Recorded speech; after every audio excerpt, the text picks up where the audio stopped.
까지 살펴보았습니다.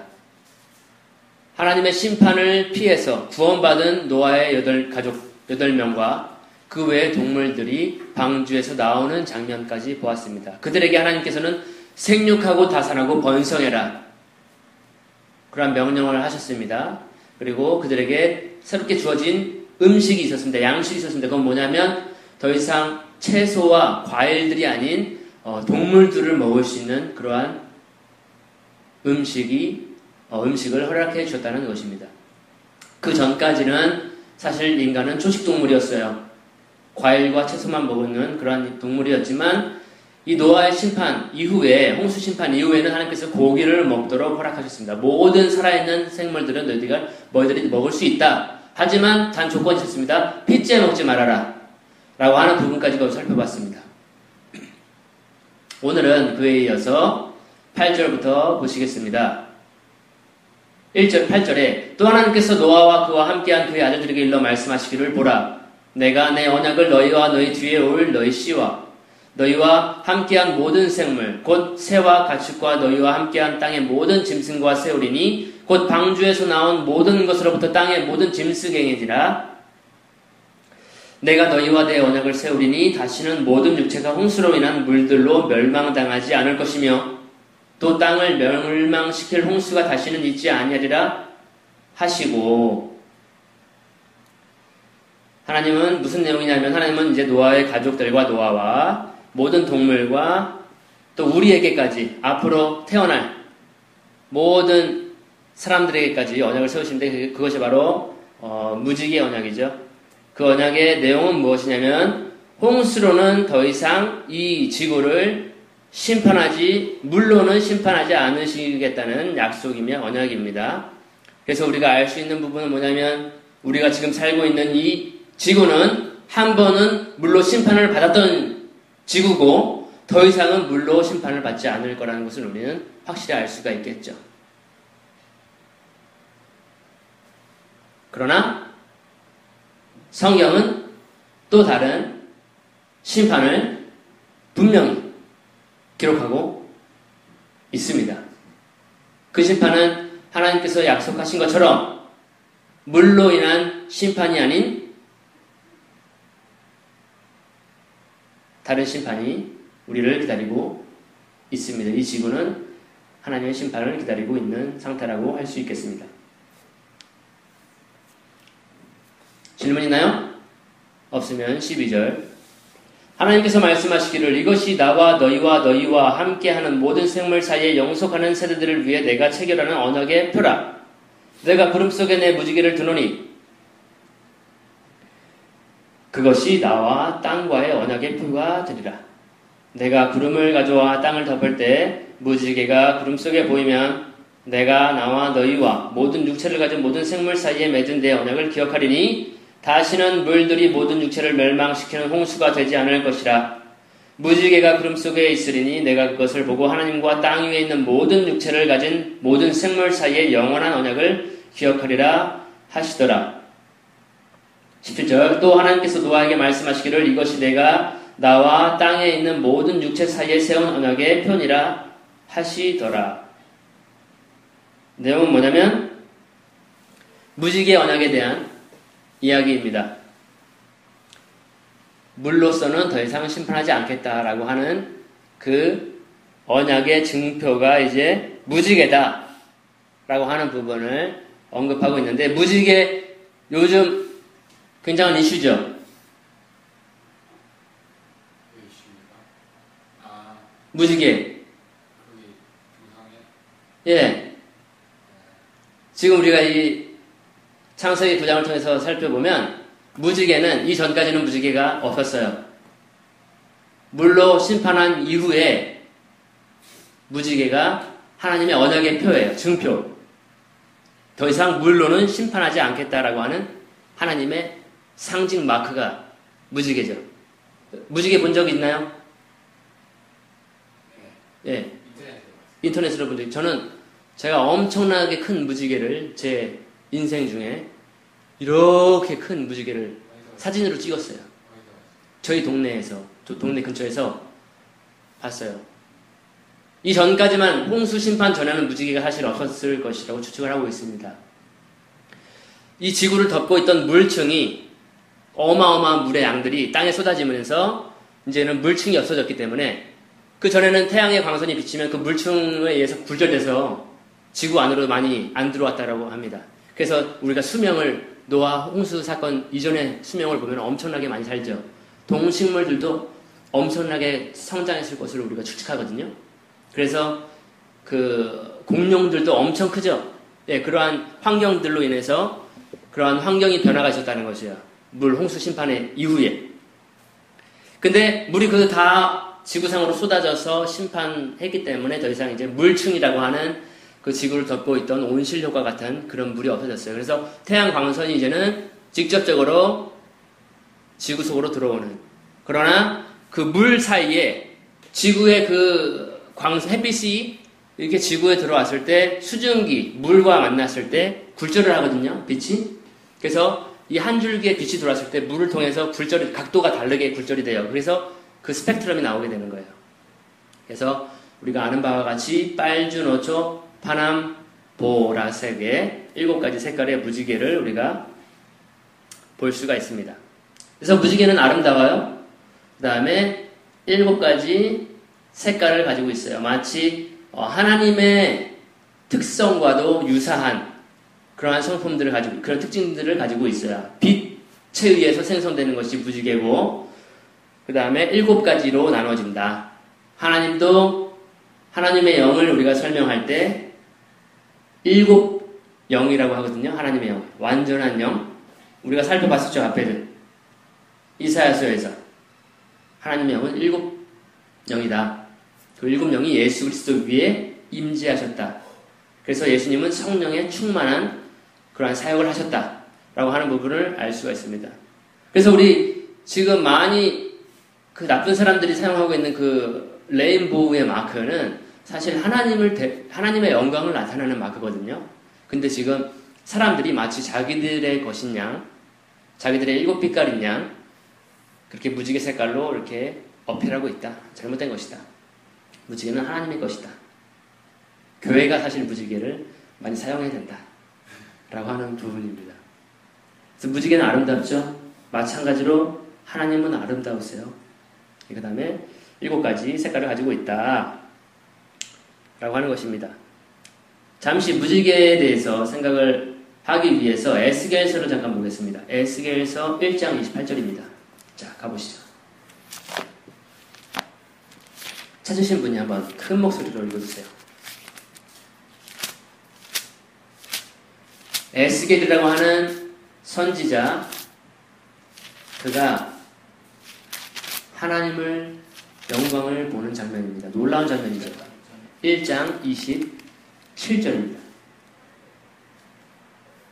내가 보니 그 허리 위에 모양은 단새 같아서 그 속과 주위가 불 같고 내가 보니 그 허리 아래의 모양도 불 같아서 사방으로 광채가 나며 28절까지요? 그 사방 광채의 모양은 비 오는 날에 구름이 있는 무지개 같으니 이는 여호와의 영광의 형상의 모양이다. 내가 보고 엎드려 말씀하시는 이의 음성을 들으리나. 네, 놀라운 장면이죠. 에스겔 선지자가 하나님의 영광을, 하나님의 모습을 보게 되는 장면이에요. 불의 모양 같다고, 불타오르는 소멸한 불과 같은 형상을 보고 있습니다. 에스겔은 얼마나 놀랐겠습니까? 단새와 같이 시뻘건 그러한 불의 모습을 보고 있습니다. 근데 그 주위에 광채가 나는데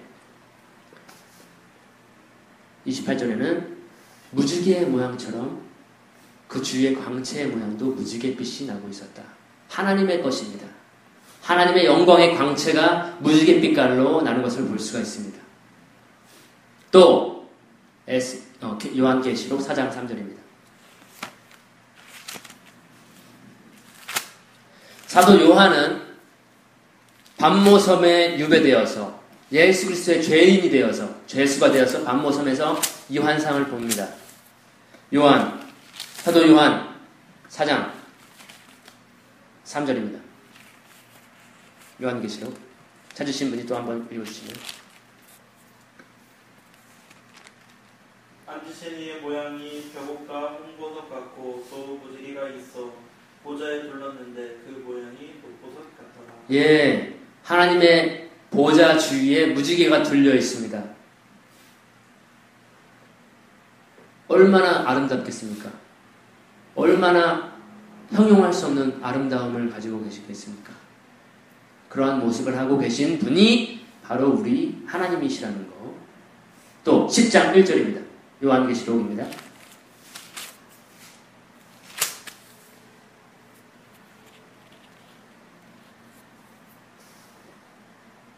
내가 또 보니 힘센 다른 천사가 구름을 입고 하늘에서 내려오는데 그 머리 위에 무지개가 있고 그 얼굴은 해 같고 그 발은 불기둥 같으며.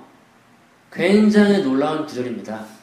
사실 이 구절은 성경학자들의 의견이 분분해지는 구절이기도 합니다.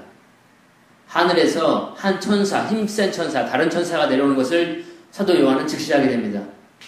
근데 그 천사가 하늘에서 내려오는데 구름으로 옷을 입고 있었다. 구름으로 옷을 입고 있었다. 굉장히 특이한 천사죠. 그리고 머리에 무지개 같은 무지개가 있었다라는 거. 우리가 앞절에서 살펴본 무지개에 관련된 성구들은 누구의 영광의 광채였어요? 네, 하나님이었어요. 근데 지금 힘센 다른 천사가 하늘에서 내려오는데 그 천사의 머리에도 무지개가 있다라는 것. 굉장히 놀라운 천사입니다. 그래서 여러 성경학자들은 이 천사는 보통 천사가 아니다. 예수 그리스도일 가능성이 높다. 또 다른 학자들은 아니다. 사도 요한이 천사라고 했기 때문에 천사일 것이다. 의견이 분분하는 구절이기도 합니다. 그러나 놀라운 것은 뭐냐면 무지개가 어떤 특정한 사람들의 것이 아닌 신성을 나타내는 영광을 나타내는 그러한 모습이다 라는 것을 우리는 알 수 있습니다. 그런데 놀라운 것은 더 놀라운 것은 뭔지 아세요? 이러한 천사들에게서 하나님에게서 나오는 그 영광의 광채가 무지개인데 그것을 우리는 이 땅에서 볼 수 있다는 것입니다. 그것이 노아와 약속한 노아 그 동물 방주에서 구원받은 모든 생물들과 약속한 그 언약이 무지개 언약이라는 것입니다. 그래서 우리는 그 무지개를 볼 때 아하, 우리가 비가 오는 후에 무지개를 볼 때 아하, 저 무지개 하나님의 영광의 광채가 우리가 그분을 볼 때 하나님의 영광의 광채도 저 무지개가 같겠구나. 그런 겸허한 마음으로 무지개를 볼 수도 있겠습니다. 주된 의미는 무엇이냐면 무지개 언약의 주된 의미는 물로는 심판하지 않겠다라고 하는 영원한 언약입니다. 하나님은 그 영원하신 약속대로 물로는 심판하지 않을 것이지만 다시 한번 이 땅은 불로 태워지기 위해서 간수되어 있다는 것입니다. 하나님은 다시 한번 심판하실 것입니다. 베드로 후서 3장 가보겠습니다.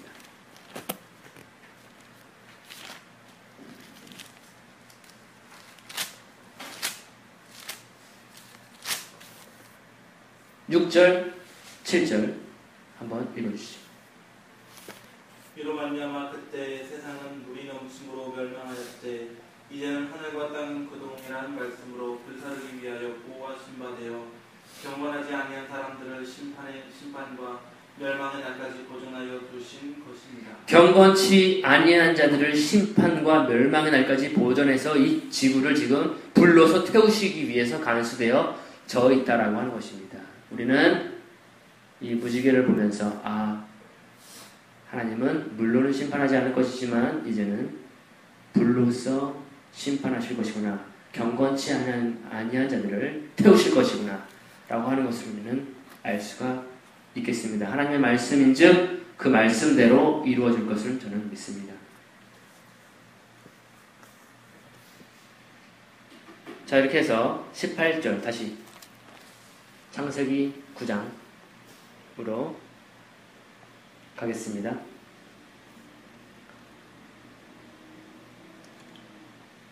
18절에 방주에서 나온 노아의 아들들은 셈과 함과 야벳인데 함은 가나안의 아비라. 놀라운 구절이에요, 사실 이 구절도.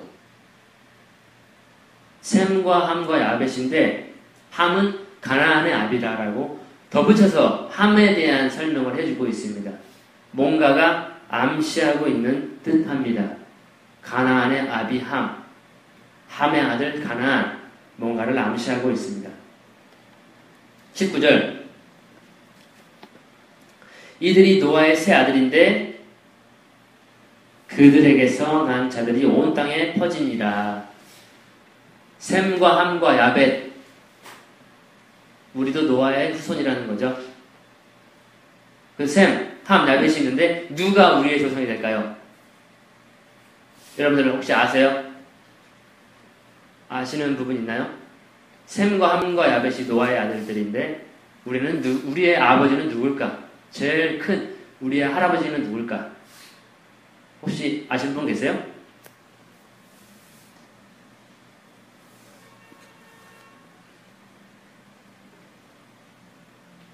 누구예요? 누굴 것 같아요? 모르겠어요. 우리가 창세기 10장을 통해서 이제 그 민족장이라고 하거든요. 창세기 10장을.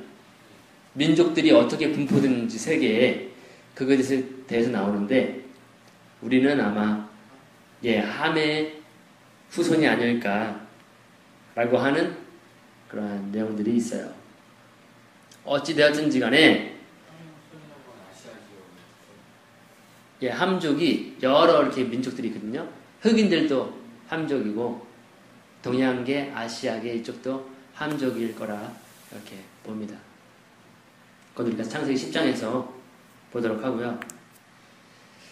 자, 20절 노아가 농부가 되어 포도원을 만들었더니 그가 포도주를 마시고 취하여 그의 장막 안에서 벌거벗은지라. 문제가 이제 여기서부터 시작되는 거예요. 20 노아가 농부가 됐어요. 그리고 포도 농사를 짓기 시작합니다. 근데 흥미로운 것은 노아가 왜 포도 농사를 지었는지,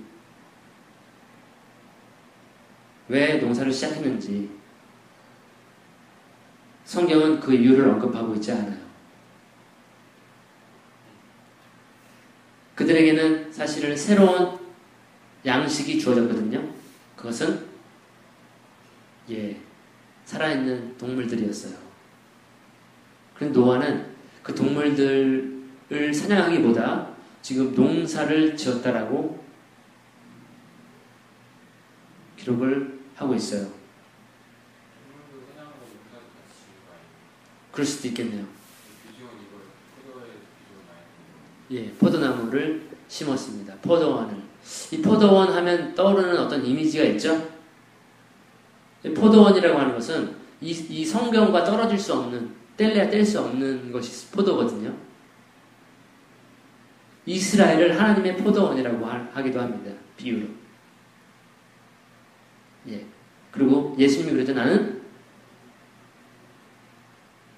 예수님 스스로가 나는 참 포도나무다. 라고 하는 그런. 그래서 포도라고 하는 것은 이 성경에서 뗄래야 뗄 수 없는 거예요. 그래서 하나님은 유대인들을 택했는지 몰라요. 그 이스라엘 땅에는 포도원이 많이 있거든요. 과일들이 많이 열리거든요. 무화과.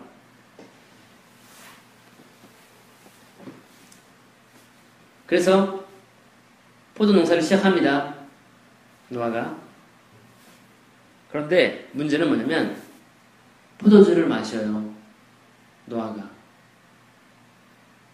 그래서 그 장막 안에서 취해가지고 벌거벗은 상태로 만취가 되었다는 거. 이 사건은 굉장히 생각할 여지가 많은 사건입니다. 정말로 노아가 어떤 사람이었어요? 의인 중에 의인이었죠. 그래서 하나님께서 명하신 모든 것들은 다 순종했던 사람이 노아예요.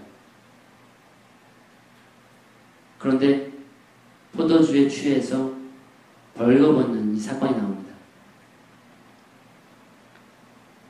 근데 노아는 왜 포도주를 마셨을까요?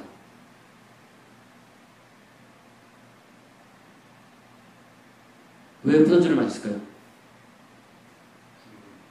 예? 궁금해서. 포도주가 마시면 어떻게 될까? 예.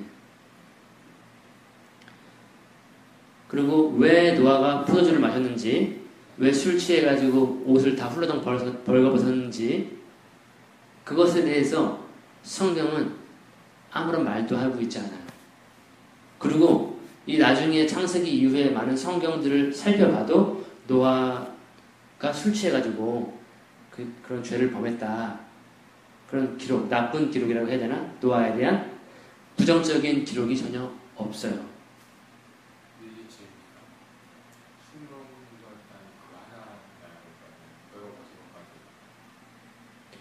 글쎄요, 이게 그래서 성경은 노아를 비난하지 않거든요.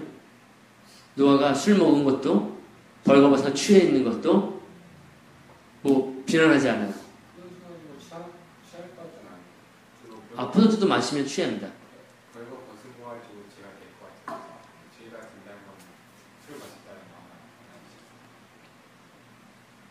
예, 그래서 흥미로운 부분이에요, 사실. 성경은 그래서 이러한 내용들을 언급하고 있지 않아요. 그래서 저도 노아의 이 사건에 대해서는 아직 풀지 못한, 시원하지 못한 부분이 많아요. 나중에 여러분들이 연구해서 발견하시면 저에게 알려주시길 바라요. 예? 여기 있잖아요.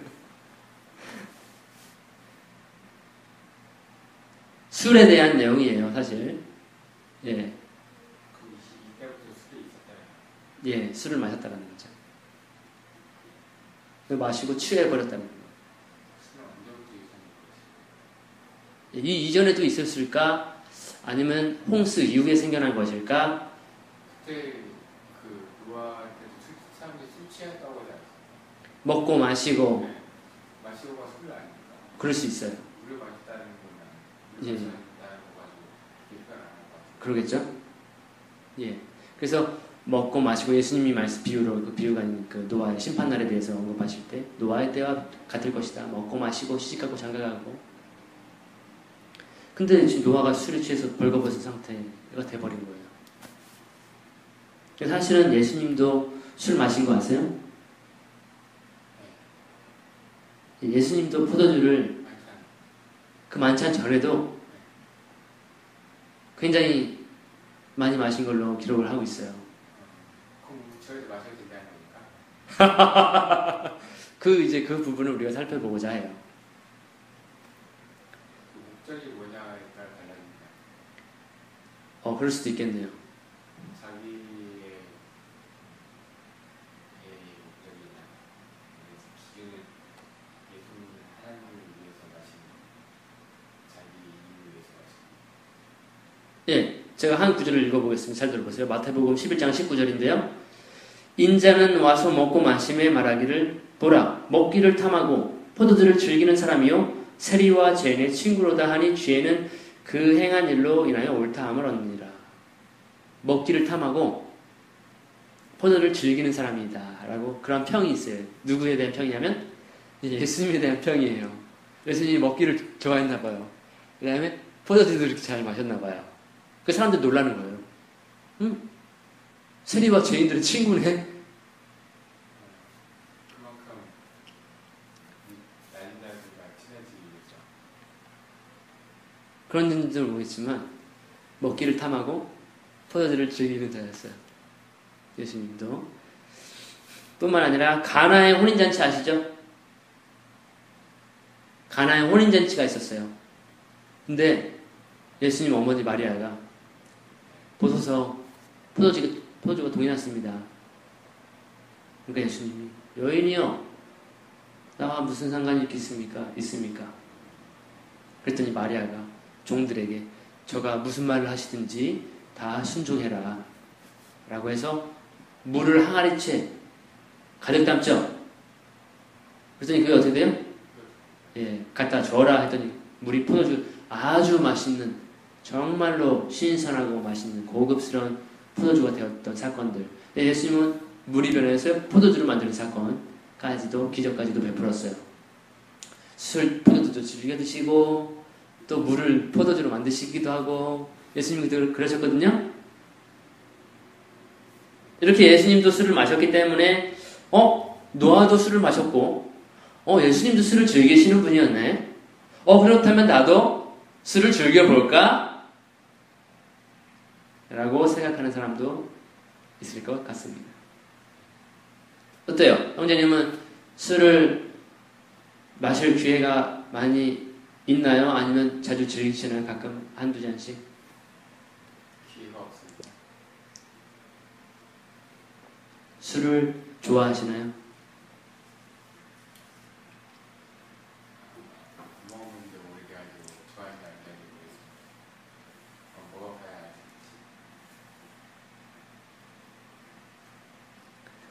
예. 근데 놀라운 사실은 뭐냐면 예수님은 지금 금주하고 계신 거 아세요? 세상에 있을 때는 많이 이렇게 포도주를 즐기고 먹기도 자주 잘 드시고 그런데 지금 예수님은 금주 중이세요. 왜 마태복음 잠깐 살펴보겠습니다. 26장 29절 찾아서 한번 읽어주세요.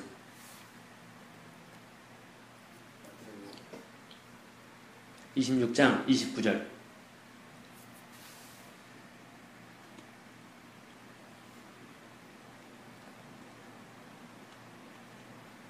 그러나 너희에게 이르노니 네가 푸르나무에서 난 것을 이제부터 내 아버지의 나라에서 새 것으로 너희와 함께 마시는 날까지 마시지 아니하리라 하시니라. 그렇죠? 이제부터 안 마실 거야. 우리 아버지 나라에서 새 것으로 너희와 함께 마시는 날까지 내가 마시지 아니할 것이다. 또 마가복음 14장 2절에는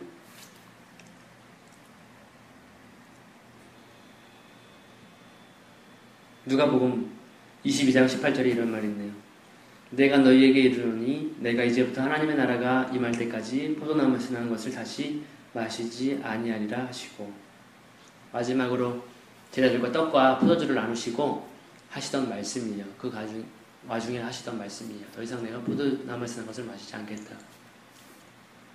하나님의 나라가 임했을 때, 아버지의 나라가 임했을 때 새 것으로 너희들과 함께 마시기까지는 마시지 않을 것이다. 무엇이냐면은 언젠가 우리는 예수님과 함께 포도주를 마실 날이 있다는 사실이에요.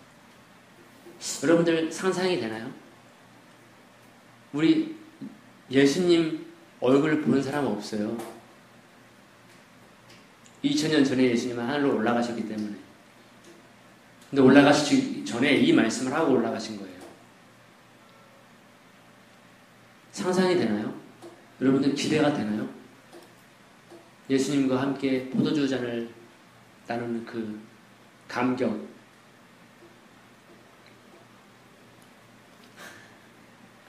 그렇기 때문에 우리도 이 땅에 살면서 예수님께서 금주 중이신데 지금 포도주를 안 드시고 계신데 우리들도 참고 예수님과 함께 그 포도주잔을 나누는 그날을 우리가 인내하면서 기다리지 않을까요? 그렇지 않을 수도 있을 것 같습니다. 그렇군요. 그러므로 성경은 사도 바울은 이렇게 말하고 있습니다. 술 취하지 말라. 이는 방탕한 것이니 성령의 충만을 받으라라고 에베소서 5장 18절에는 그렇게 바울은 이야기하고 있습니다. 술 취하지 말아라. 그러니까 먹지 말라는 것이 아니라 취하지 말라는 거라고 사람들 알아요. 그러니까 먹어야 되는데 취하지 말라. 그러니까 취할 정도로 먹지 말라. 그렇게 말도 하던 사람. 그렇죠. 한 잔만 마시면 그러니까 한 잔 마시고 취하는 사람이 있으면 그 사람 마시면 안 되는데 어떤 사람은 막 여러 잔 마시고 지하에서 취하는 사람 있잖아요. 그러면 한 잔만 마시면 된다. 이렇게. 그러니까 취하지 않을 정도로 마시면 된다. 성경에도 취하지 말라고 했지 먹지 말라고 하면 안 했잖아요. 그렇게 말하지 않습니다. 예. 그걸 어떻게 한 겁니까? 그래서 이제 그 말에 대해서는 어떻게 설명을 해야 됩니까? 그렇게 이제 자신만의 논리를 가지고 나오는 분들이 있잖아요. 이러한 사건들이 있어요. 알코올 중독이었던 사람이 있었어요. 근데 그 사람 열심히 잘 참고 잘 금주 생활을 해서 정상적인 생활을 하고 있었어요. 근데 교회에서 성찬식을 거행하던 때였어요. 근데 그 교회는 포도주를 진짜 포도주 와인으로 사용했어요. 알코올 성분이 있는. 비록 소량이지만. 근데 그 금주 중이었고 회복되어서 열심히 정상적인 생활을 했던 그 알코올 중독자가 그 포도주잔에 그걸 마시고 다시 알코올 중독으로 돌아가 버렸어요. 그런 사례가 있어요. 아주 소량, 극소량이죠. 그 포도주 와인을 마시고 다시 이전의 생활로 돌아가 더 비참해지는 거죠. 그래서 우리 교회에서는 포도주스로 대체해버렸어요. 우리가 자유하지만 이 조금의 음식으로 인해서 성제를 망해버리게 한다면 바울이 그런 얘기 하죠. 너희가 음식 먹는 걸로 인해서 고기 먹는 걸로 인해서 형제의 믿음이 상하거나 형제가 망하게 한다면 나는 고기를 먹지 않겠다 라고 사도 바울은 고린도서에 이야기를 하고 있어요. 로마서인가요? 그래서 술 한 잔이라도 우리는 금주하겠다. 왜냐하면 넘어질 수 있는 계기가 돼요. 예. 도화선이 돼요. 어떤 사람들에게는. 그 한 잔 조금 먹었는데 그날 컨디션이 좋았는지 막 달아오르는 거예요. 날씨 더워요. 그러면 또 계속 한 잔, 두 잔 이성을 잃죠. 그래서 이 술로 인해서 전 세계에 범죄율이 있어요. 범죄 발생이 있는데 이 알코올로 인해서 범죄가 엄청난 차지하고 있습니다. 퍼센테이지가. 예, 그래서 술은 조심해야 돼요. 사도 바울은 그래서 말하고 있습니다. 에베소 사람들에게 술 취하지 말라. 이는 방탕한 것이니 성령의 충만을 받으라. 성령의 충만을 받으라. 이 구절에 대해서 여러분 어떻게 하면 성령의 충만을 받습니까? 혹시 비법이 있나요? 성령 충만하는 방법이 저에겐 이런 비법이 비밀 묘수가 있습니다. 그러면 사도 바울이 얘기하고 있잖아요. 성령의 충만을 받으라. 어떻게 안 받나요?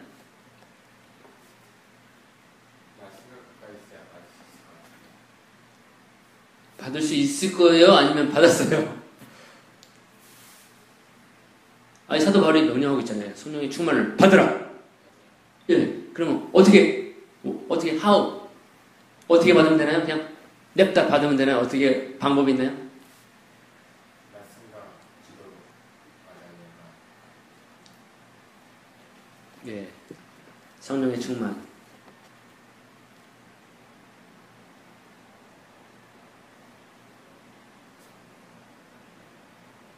성령 충만의 경험이 있나요?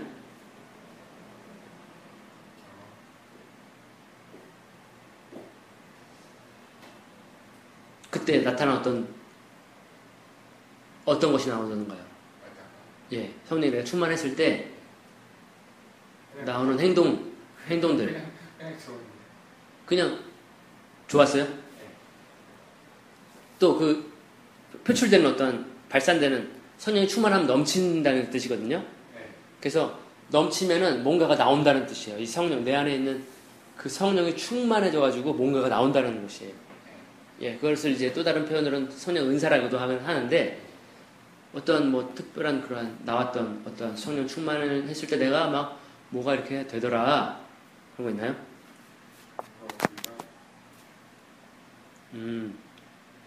자,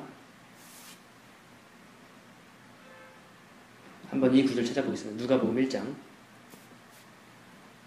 41절.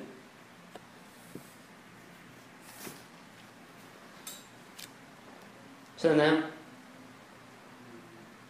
예, 누가복음 1장 41절에 엘리사벳은 세례 요한의 어머니죠. 엘리사벳이 마리아의 무난함을 들으매, 마리아는 예수님의 모친이죠. 마리아가 무난했어요. 엘리사벳에게. 들으매 아이가 복중에서 뛰노는지라. 이 아이는 세례 요한이죠. 복중에서 막 뛰고 노는 거예요. 엘리사벳이 성령의 충만을 입어, 자, 마리아가 엘리사벳을 방문했는데 그 엘리사벳 뱃속에 있는 아이가 막 뛰노는 거예요. 그랬더니 엘리사벳이 어떻게 됐어요? 성령의 충만을 받았어요. 충만해졌어요. 성령이. 그러면서 42절에 보니까 큰 소리로 외칩니다. 성령에 충만하면 뭔가가 나와요. 이렇게 큰 소리로 불러와르되 여자 중에 네가 복이 있으며 네 태중의 아이도 복이 있도다. 네 태중의 아이는 누구였냐면 바로 성령으로 잉태된 예수 그리스도였어요. 그 예수 그리스도를 잉태한 마리아가 엘리사벳, 세례 요한을 잉태한 임신하고 있는 엘리사벳에게 왔을 때 그 세례 요한이 막 뛰노는 거예요. 왜냐하면 마리아 속에 있는 예수님이 자기에게 오는 걸 보고 알았나 봐요, 아기가. 그랬더니 엘리사벳이 막 큰 소리로 막 축복을 하죠. 내 태중의 아기도 복이 있도다. 예수님 맞습니다. 그러면 축복의 사람입니다. 복의 근원입니다. 아브라함의 씨거든요. 43절에 내 주의 모친이 내게 나아오니 이 어찌된 일인고 보라 내 문안하는 소리가 내 귀에 들릴 때 아이가 내 복중에서 기쁨으로 뛰놀았도다. 45절에 믿은 여자에게 복이 있도다. 주께서 그에게 하신 말씀이 반드시 이루리라. 이렇게 성령이 충만했을 때 나타나는 현상들이 있습니다. 이러한 모습들 우리가 볼 수가 있겠고요. 또 요한복음 3장 34절 보시죠.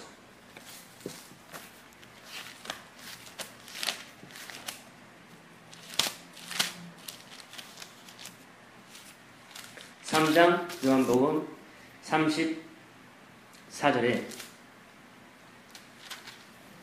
하나님께서 보내신 분은 하나님의 말씀들을 말씀하시나니 이는 하나님께서 그에게 성령을 한량 없이 주심이라. 예수님에 관한 구절이거든요. 예수님이 하나님의 말씀을 말씀하신다. 왜? 하나님께서 그에게 성령을 측량할 수 없는, 할 수 없이 성령을 부어주시기 때문에 그는 하나님의 말씀을 한다.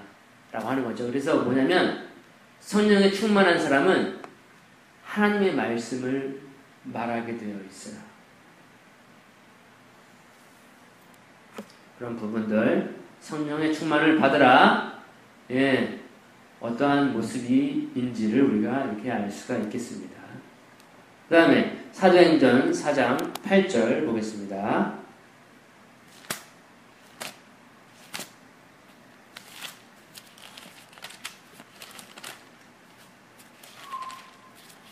한번 읽어주실래요?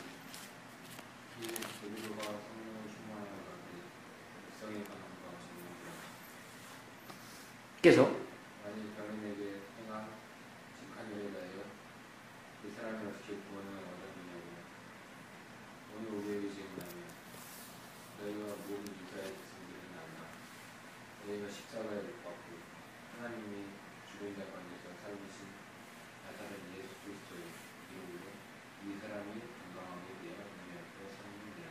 예, 거기까지만 볼까요? 지금 성령에 충만해가지고 베드로가 이야기하는 거예요.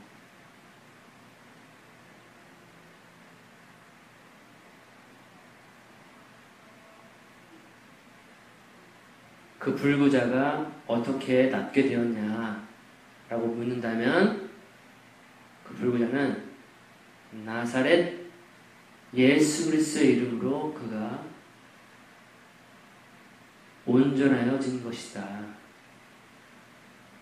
예, 성령에 충만한 사람 베드로는 예수 그리스도의 이름을 선포하고 있는 거죠. 예수 그리스도의 이름의 능력을 선포하고 있는 것입니다. 성령이 충만했을 때 우리는 예수님을 증거할 수밖에 없습니다.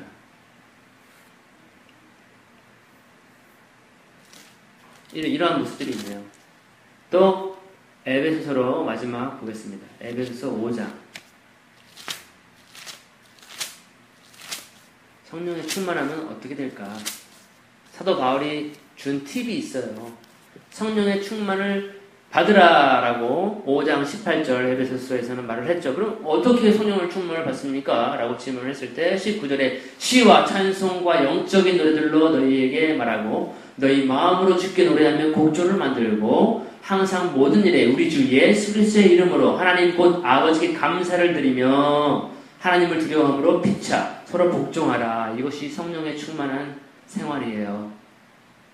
시와 찬미와 영적인 노래들 마음으로 주께 노래하고 곡조를 만들고 항상 예수 그리스도의 이름으로 하나님 아버지께 감사를 드리며 이것이 성령 충만한 생활입니다.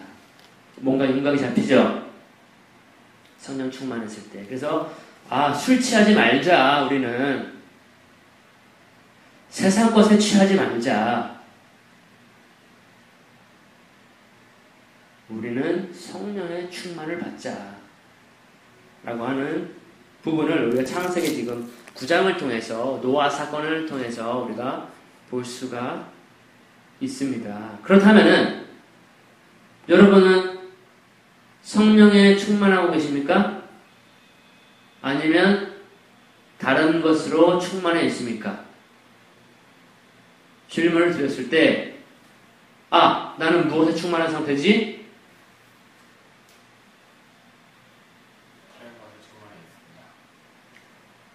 그렇다면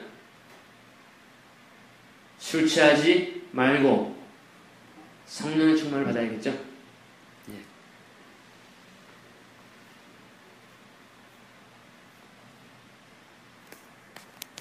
그래서 오늘은 성령의 충만을 받으라.